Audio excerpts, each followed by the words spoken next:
I'll always remember this one moment back in high school. So I'm walking out of class and I hear over here two girls talking behind me. They're talking about this guy and they say that, oh, he looks so small, he looks so skinny that like, oh yeah, I could probably beat him in a fight. Oh, he looks like a kind of like a twig. Maybe I could probably snap him in half. They were talking about me. They were talking about me. And looking back, it wasn't surprising, right? It wasn't surprising. I looked like an absolute twig. I was so skinny. I was so unconfident with my own posture. I didn't like my body back then at all. And so I remember thinking, damn, that's what people see. That's what people think. I wouldn't stand straight. I had the posture of a shrimp, basically. I remember feeling so unconfident, feeling this way, all until I discovered the gym. So I discovered this gym, then I started working out. You know, it's tough. It's kind of difficult. I have to drag myself in. But luckily, lockdown comes in, everything's closed, and so I'm just working out at home in the park, you know, on the calisthenics rings and whatever. And I remember how good it was for my mental health, but also my own fucking confidence. I feel amazing after I go to the gym, right? And I think I've forgotten how bad it was before. I honestly don't even remember what it's like to not have the gym in my life anymore, because the gym is just a core part of my mental health. It's like stress relief. It is feeling good about yourself, getting a nice pump, getting some blood flow, getting some social interaction as well, or speaking to my friends in the gym. I forgot what it was like when I didn't have this back in high school, right? So, and yet also the results as well, feeling the fact that you literally have hard work on your body. You can literally just like touch yourself. I mean, you know, you can just like randomly touch yourself because like you're just like, oh damn, I built that. I created that. Those hundreds, those thousands of workouts, you built that. And of course, when you walk around, you feel confident in your own body. You look at yourself and you're like, oh shit, I've done well. I have created something good, especially if you don't consume too many of these kind of fitness influences, if you're not like constantly comparing yourself. I feel good. I feel like I have done so well. It's so validating when people see your progress, when girls are coming up to you and holding your biceps. It's such a great feeling. But of course, along the way, I've made so many mistakes. So here are some of the things that I've learned, especially as a skinny Asian guy who's struggled to actually start in the first place. The first thing that I would talk about is bulking. So I see a lot of guys, they tell me that, like, I speak to a lot of people nowadays, right? And, you know, there are some Asian guys that tell me like, oh yeah, I struggle to gain weight, I struggle to bulk, it's really hard for me. And I understand that. I understand that, but I can just tell they're not eating enough. They're literally not eating enough. And look, bulking requires you to eat a lot. If you're naturally skinny, you're going to have to eat way more than you're used to. And the ideal method for this is to track your calories, is to track your macros. It is a very good thing to do. I do track like half of them, but I also use a bit of intuition as well. But I do track that. But honestly, back then, the way that I solved this kind of problem was genuinely just intuitive eating. So I would eat until I feel quite full, right? I would eat until I'm quite full. And most people would stop there, right? Most people would stop there and they're like, oh yeah, I eat so much, guys. No. That's enough for you, right? That's enough for you. But after you finish, keep going. You've heard about training till failure, but how about training past failure, right? You know, you're eating until failure, but then you eat past failure, right? So you eat even more. You eat a little bit and you eat a little bit more and you supplement with a bit more, like, I don't know, maybe you incorporate a bit more of these fatty foods, you incorporate more of these high calorie dense food, like nuts, like, you know, adding a bit of oil to your rice or whatever. So add some butter, something like that, to add in some calories. Because I remember how much I would stuff myself, absolutely stuff myself. I went from like 68 kgs to 88 kgs. That's like 20 kg difference, right? That's not just puberty. I'm the same height now. But most of that, you know, a lot of that was muscle, right? A lot of that was muscle and a bit of fat as well.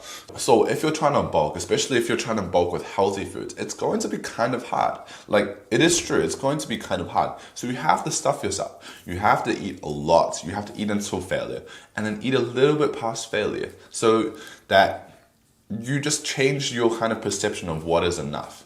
And I'll be honest, this is kind of a thing that you have to train.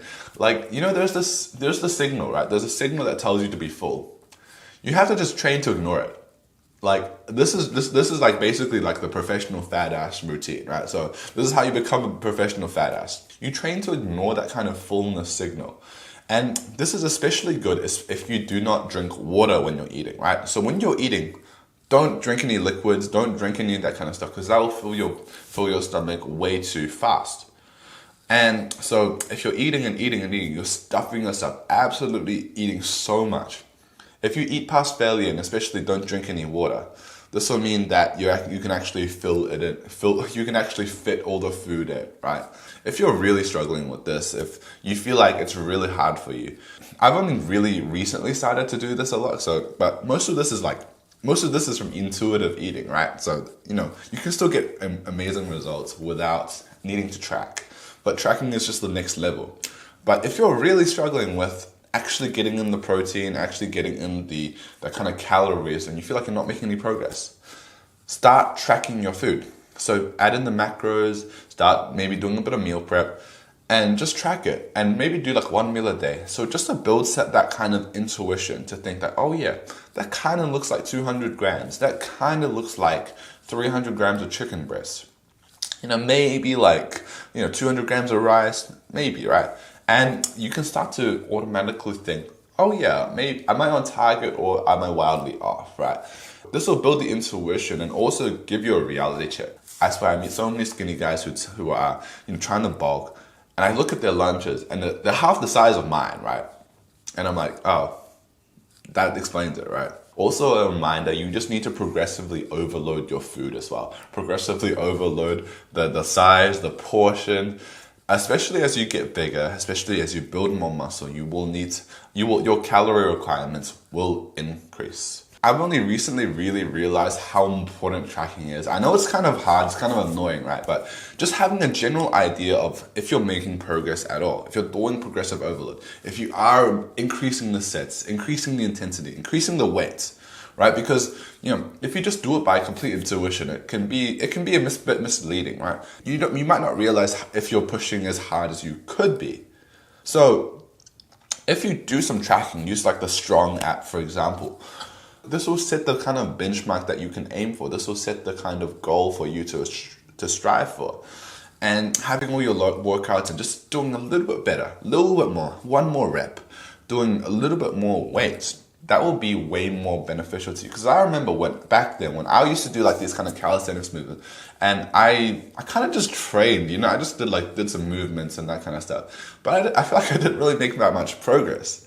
I still made some nice newbie gains. Some girls noticed. I was like pretty happy with that. But I still made newbie gains, but I feel like I kind of plateaued for a long time because of the fact that I didn't really track and I didn't really do so much progressive overload, especially with calisthenics.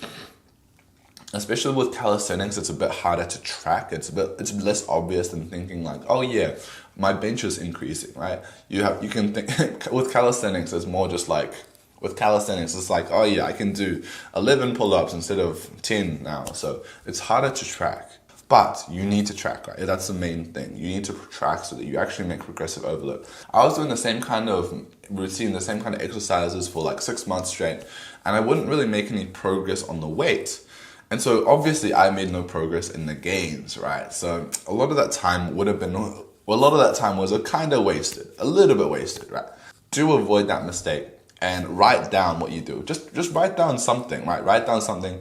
A little bit of tracking goes an insane way. So just use like the Strong app or something like that. And maybe you start to track your food. Start to track your food and just eat past failure. We have to understand that. Eat past failure. Eating without water.